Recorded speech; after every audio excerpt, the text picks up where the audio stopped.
maqaa abbaa kan ilmaa kan hafuura qulqulluu waaqa tokko ameen. Ndogoggorre nuti ndogoggorre nuti ndogoggorre samirraati waaqayyo garbu dubro maariyaam irra dhalaati jenne kan biraan ga'amne ceeteen tewaayido addunyaa fayyisuuf nama ta'e waaqayyo. Ndogoggorre nuti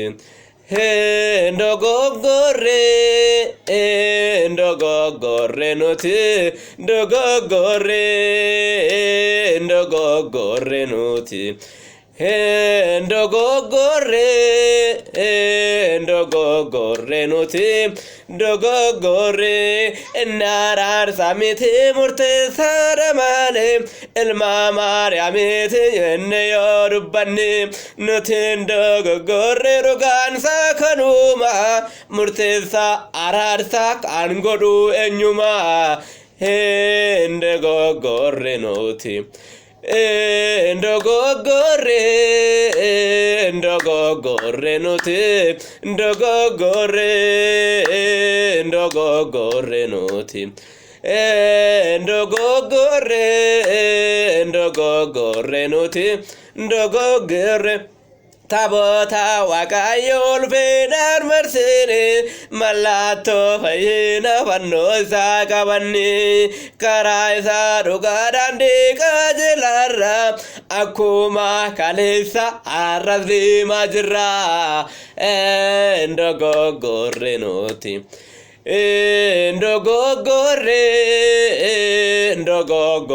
nuti ndogoggorre nuti ndogoggorre nuti ndogoggorre akkaaseera dureet namni gurguddaani bollaa keessa jira biyyoorraa tuulani inni kan keenya garuu Yesuus waaqayyoodha du'aati ka'eera Golgotaan duwwaadha. Ndogoggorre nuti ndogoggorre nuti ndogoggorre nuti ndogoggorre nuti